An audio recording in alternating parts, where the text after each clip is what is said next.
so lonely. If you're leaving, baby, let me down slowly. Let me down. Let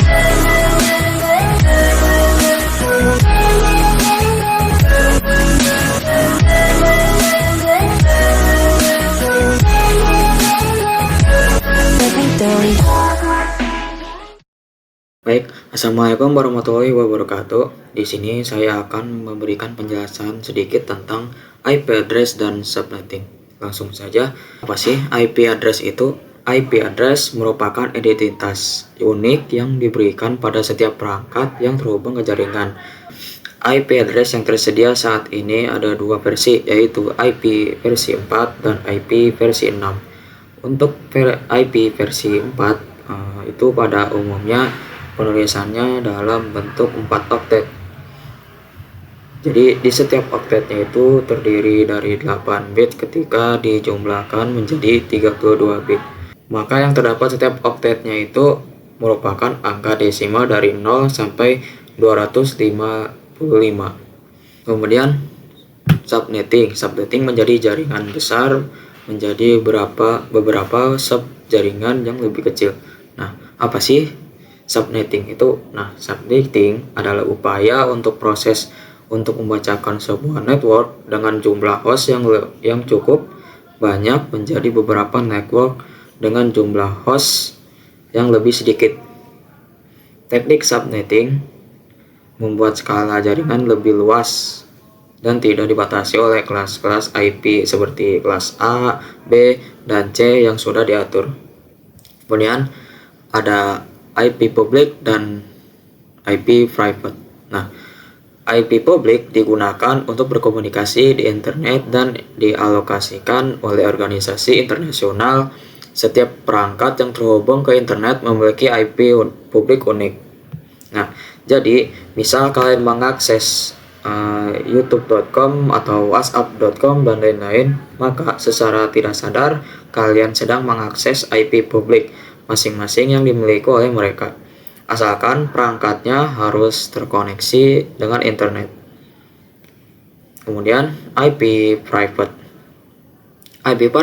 digunakan dalam jaringan lokal, tidak dapat diakses dengan dari internet, berguna untuk menghemat alamat IP publik dan meningkatkan keamanan.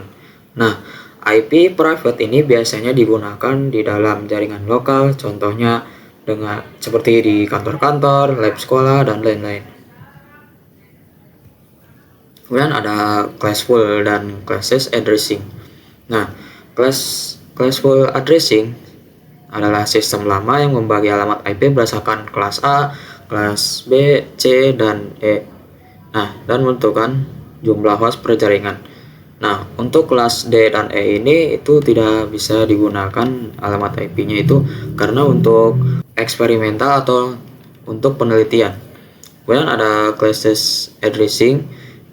Classless addressing ialah sistem modern yang lebih fleksibel, memungkinkan pembagian alamat IP yang lebih efisien dengan menggunakan subnet mask yang lebih spesifik. Dan ya kasus subnetting, kemudian jaringan membutuhkan 12 host, maka kita butuh 4 bit untuk subnet mask. Jadi, subnet masknya menjadi 255, 255, 255, 240. Kemudian ada host. Terdapat 14 host per subnet dengan 2 host untuk broadcast dan new network ID.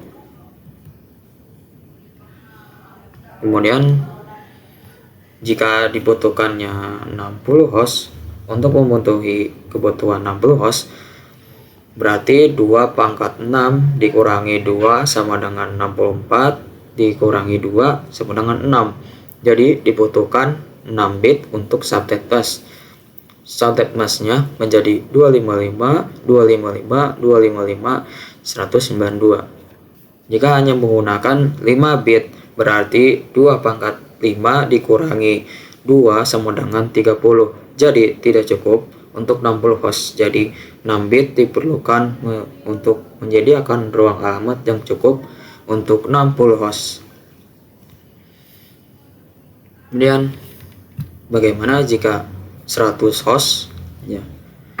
Untuk memenuhi kebutuhan 100 host, maka 7 dibagi 2 pangkat 7 dikurangi 2 sama dengan 128 dikurangi 2 sama dengan 126. Maka 7 bit diperlukan untuk menyediakan ruang alamat yang cukup untuk 100 host.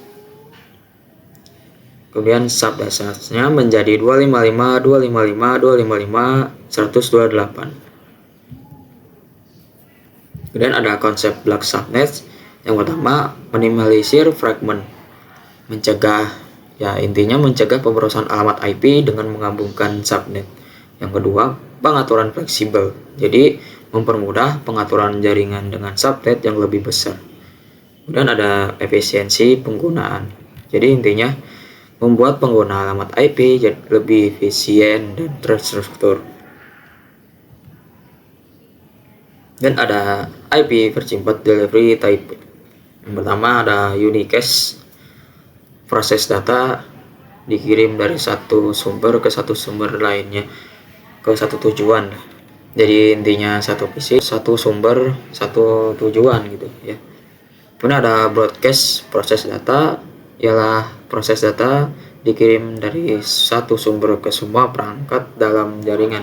Jadi satu PC ke semua PC dalam jaringan ya. Kemudian ada multicast, yaitu proses data dikirim dari satu sumber ke beberapa perangkat tertentu dalam jaringan.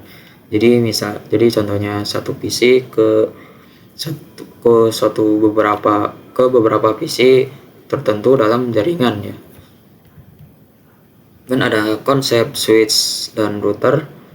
Nah, switch menghubungkan perangkat yang satu network, sedangkan router menghubungkan network yang berbeda. Nah, switch ini menghubungkan perangkat jaringan lokal atau LAN seperti komputer, printer, atau server.